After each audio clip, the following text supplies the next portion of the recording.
Hello and welcome to Krista So Crafty. My name is Krista and I really appreciate you being here. Today we're going to make a table runner based on Valentine's Day, which is coming up in a little while here. So last week I made a mug rug. So this mug rug was, big enough for your coffee and your little snack. I'll put a link up here. So this table runner is kind of based on that, but we're going to make it bigger. We're going to make it so it'll be a table runner. I'm going to show you what I'm going to use and I'll give you the measurements in just a minute, but I'll just show you what I'm using. I have this jelly roll. It is called Just Another Walk in the Woods. So it's just this beautiful, all these beautiful colors. And I thought, that would be perfect for a table runner. Now this is Moda and it is a few years old. I don't even know if it's still available, but this is what I'm going to use for my strips. I'm going to use a piece of this red flowered fabric, and this is going to be the heart. And of course I have my iron-on interfacing. And for the backing, I'm going to use this beautiful light pink kind of floral. And this is also going to be a little section on the front to put the heart on. Okay, so that's what that is for.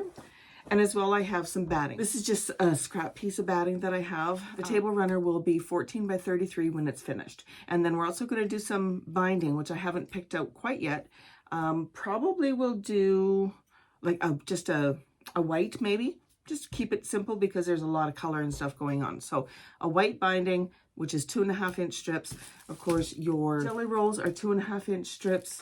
And you can easily change this table runner into so many different seasons if you wanted to put it that way. You could do a Christmas one. You could put a Christmas tree rather than the heart. You could put shamrocks and do it green. You could do, an Easter bunny. You could do like pastel colors.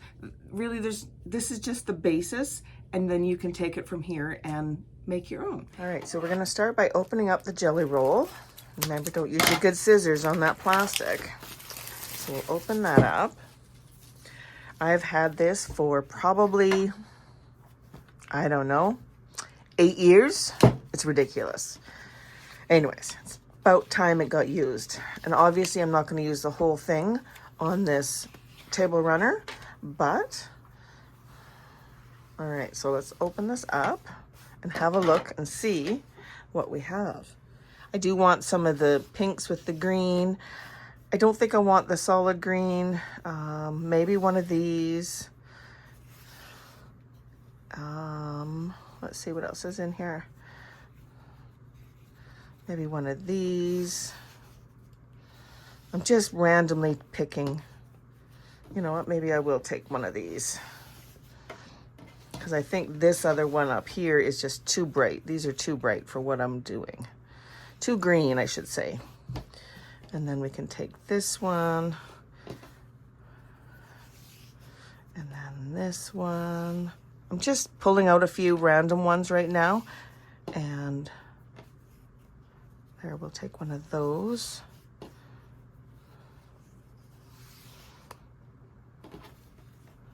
Oh, and then one of those. So what is that? 1, 2, 3, 4, 5, 6, 7, 8 strips. Do we have any other light ones? Oh, there's a nice little light one. We need to balance these, right? So that's 9 strips. So let's start with that. If we need more, we obviously have lots more. So I'm just going to set that to the side. So now these strips, I'm just going to cut them to be 14 wide. And then, of course, the width here. So 2.5 by 14. And I'm also going to cut off the salvages. So here's all our strips. I've cut them all out. So now what I'm going to do is I'm going to take my piece of batting, and this batting is cut 16 by 35. And I'm going to start by just taking a strip and laying it out as close to the edge. And then I'm going to just choose another strip.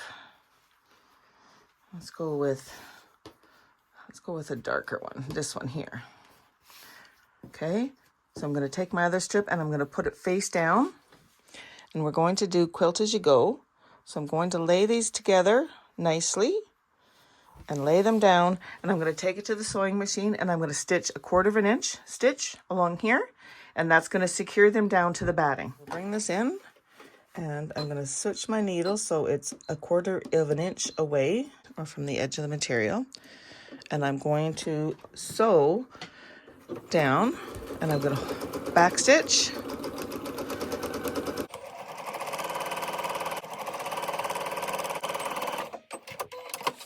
So I'm going to take this over to the ironing board and give this a press. Okay, so now I'm going to bring in this one here and lay it face down on top of this one. And we're going to take it to the machine and we're going to stitch down here.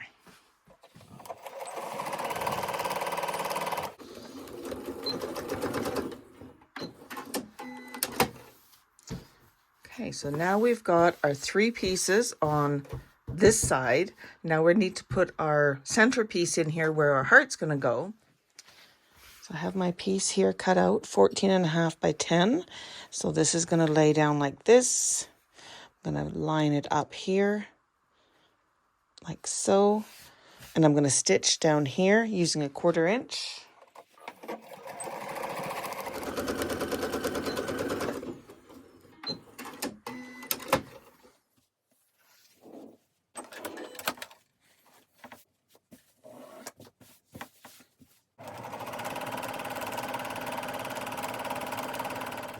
So here we go. This is what we're looking at so far. I love it. So I did reuse a couple from over here, just so I didn't have to cut a new strip. So now I'm going to take this and I'm going to trim it up. So I'm going to start by trimming this up over here. And I'm just going to cut right along this edge.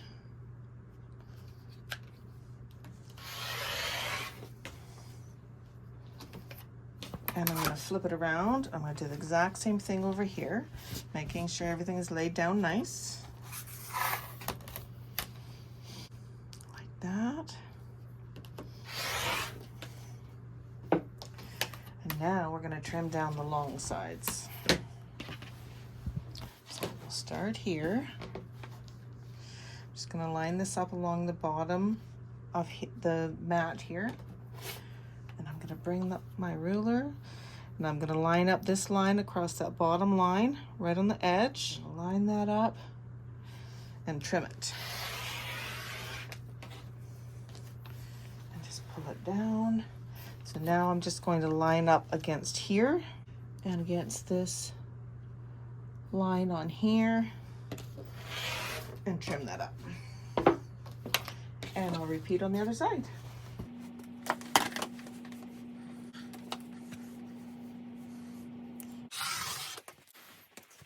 When you're quilting, things move around. Don't be alarmed by that. It happens. Absolutely. So here is our little piece. I love it. So what I'm going to do now, I'm going to go and stitch really close to this edge and this edge because they're loose, and I want them to be solid, to be down so that they're not going to flop around. Thread under there.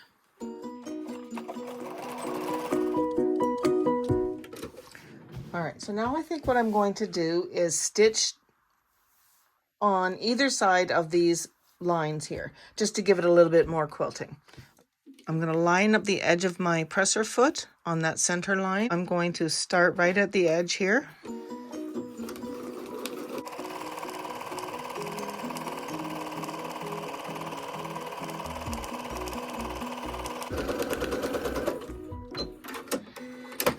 And then I will stitch down the other side. So now I'm going to line up this edge with that center stitching line.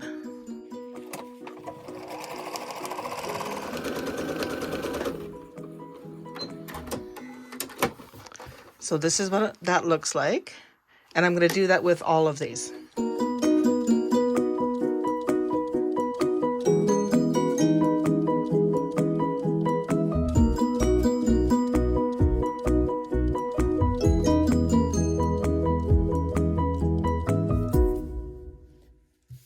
All right, so now the next step is to make our heart to put onto here. I can set this aside for now.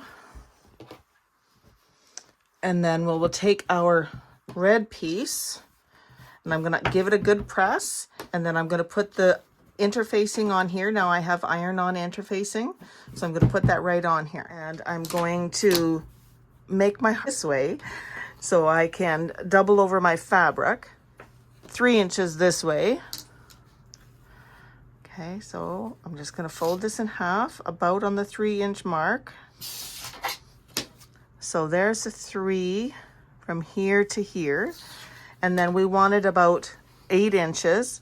So I'm going to put a line here showing that I don't want to go past that mark. So I'm just going to freehand a heart. I'm going to start about here, and I'm just going to draw it like this, being mindful of that height, and like this. You don't need a template for this, just do your best. And I want it to come to the point, so I'm going to hold on to this and just draw my way down. That I think is going to be wonderful. So I'll grab my scissors. I'm actually going to pop a couple pins in here because it's not wanting to lay down flat and I don't want it to move. So I'll put one there and one there. And then I'm just going to cut this out. Now, if you don't have any fusible interfacing, you could use Heat and Bond light. Make sure it's the light though.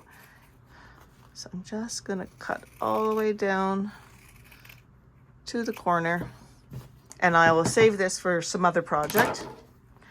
Open this up, and there we have a beautiful heart. So now if we open this up, we have this beautiful heart that we can lay down however we like. I could leave it like this. I could turn it out like this. Of course, we would center it, or we could turn it like this. I think I want it like that. So make sure we have it in the center. I'm going to bring in some pins to hold this down. And then I'm going to take it to my machine and I'm going to use a zigzag, a satin stitch all the way around here. And I think I'm going to use white thread. I've got my sewing machine set to a zigzag, and I've got the stitch length set at 3 and the width of the stitches at 0.3. I want them nice and close together. And then I'm just going to sew around.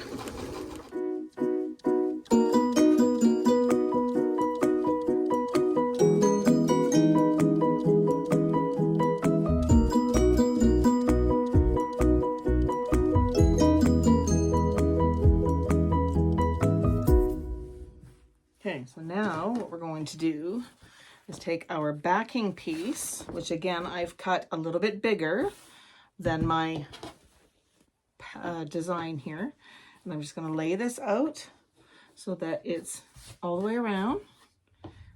Now if you wanted, you could wait and cut your backing until you have your front done, and then you could cut your backing to the correct size. So I'm just going to make sure it's all smoothed out, and I'm just going to pop a couple pins in here. So we're going to take it and we're going to trim it to size now.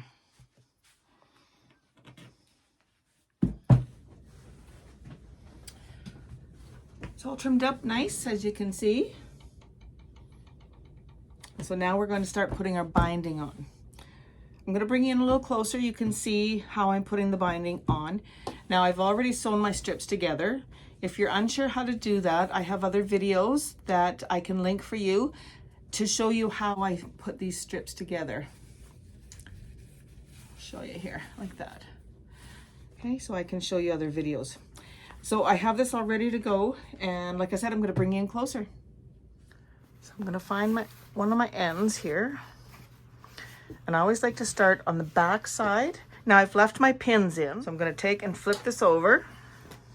You can see everything is still laying down nice.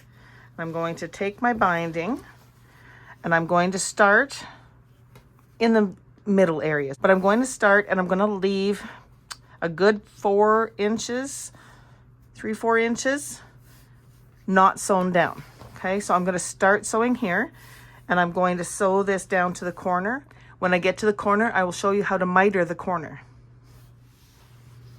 Bring this in, and I'm going to sew with a 1/4 inch stitch. So I just moved my needle over, and we're just going to sew down to the corner. Do a little back stitch there.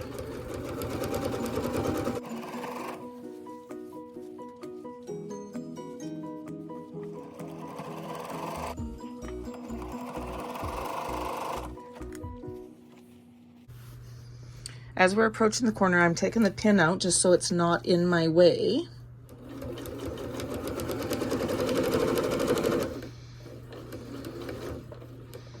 So about 1/4 inch, my needle is down, lift your presser foot, turn, and then just go off the edge.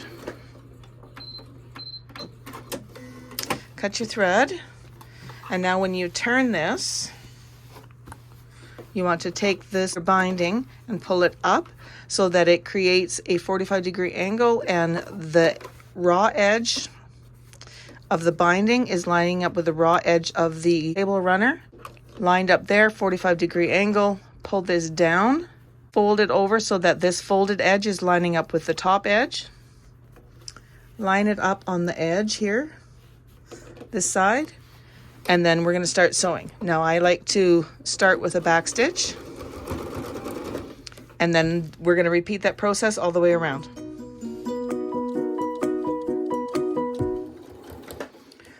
Now I'm coming up to where I started here, so I want to leave a fairly big opening. So I'm just going to do a little bit of a back stitch right here and cut my thread. Now we need to join these two together. There's different ways of attaching your binding together. This is the method that I like. So what I do is I line up the binding with the raw edge on both strips,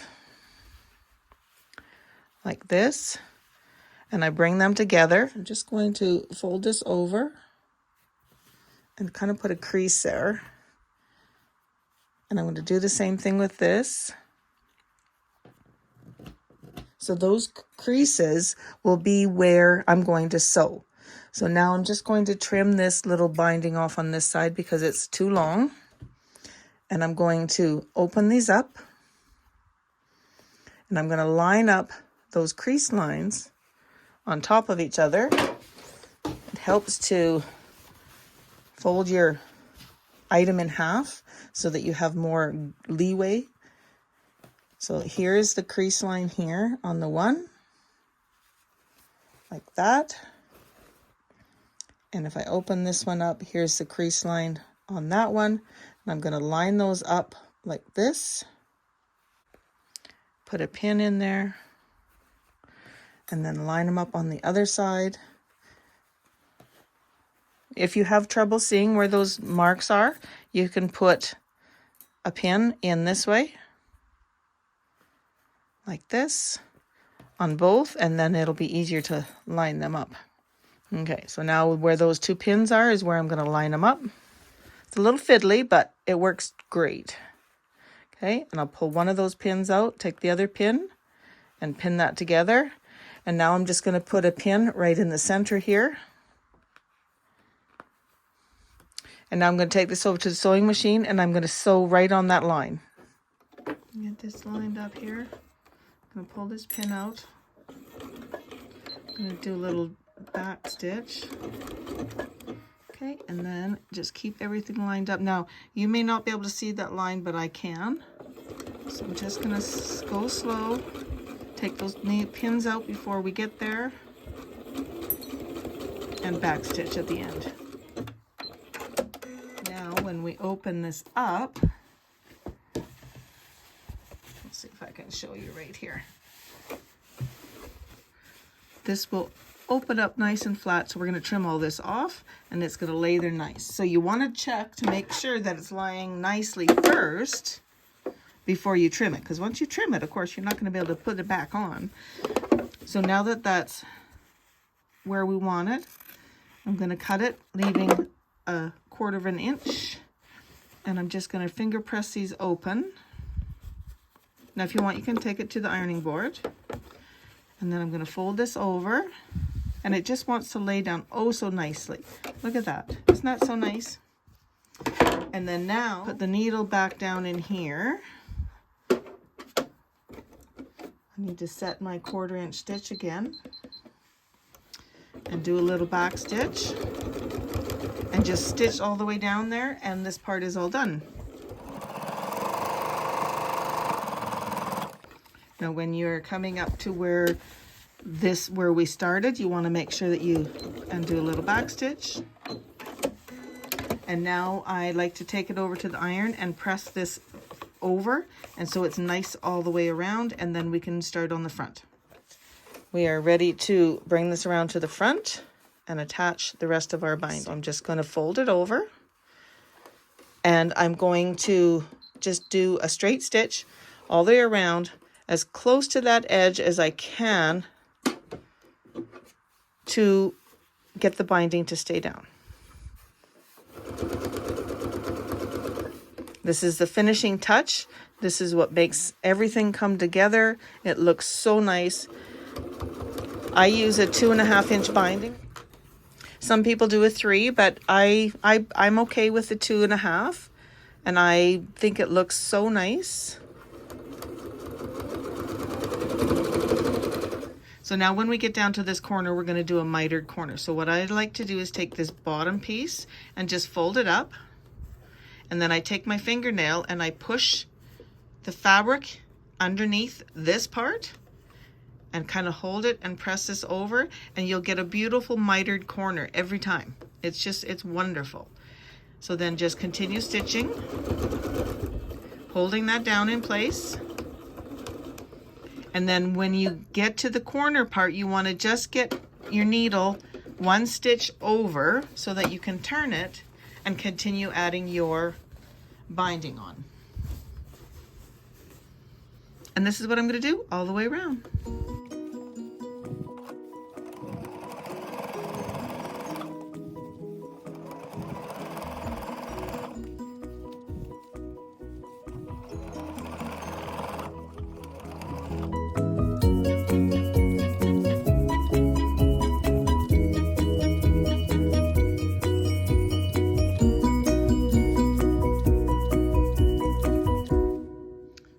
We're getting to the where we started, so clip that little thread and stitch up here and go right over where we started and just do a little back stitch. And now, other than trimming this little thread at the back, we're all done. Here is our Valentine inspired table runner. I think it turned out so cute. I just love the colors on there, and the backing is really nice. I like that. And now off camera, I did put a label on here. Just tucked it into under the binding as I was coming up there. But yeah, so here's our table runner. It's so pretty. I think that it's going to be a nice addition to my kitchen table when we have, coming up to Valentine's Day. I really am happy that I had this jelly roll. What was it called again?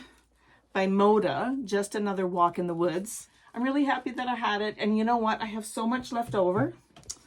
I'll have to come up with other projects to do now. And I have some scraps left over, so with these, I think I might make some hot pad holders. You know, the ones that go under a casserole dish? I think so. I think this will be perfect for that. I really hope you enjoyed this video today, making the table runner with the Quilt-as-you-go method and doing some applique stitching on here with our heart. It's just so pretty. And, like I said before, you can change up the colors, change up what you put over here, and you can make it for so many different holidays. Thank you again for watching Krista's So Crafty. I really appreciate it. If you enjoyed this video, please give it a thumbs up. Consider subscribing to my channel and click on the bell to receive notification every time I upload a new video. Thank you again, and happy crafting.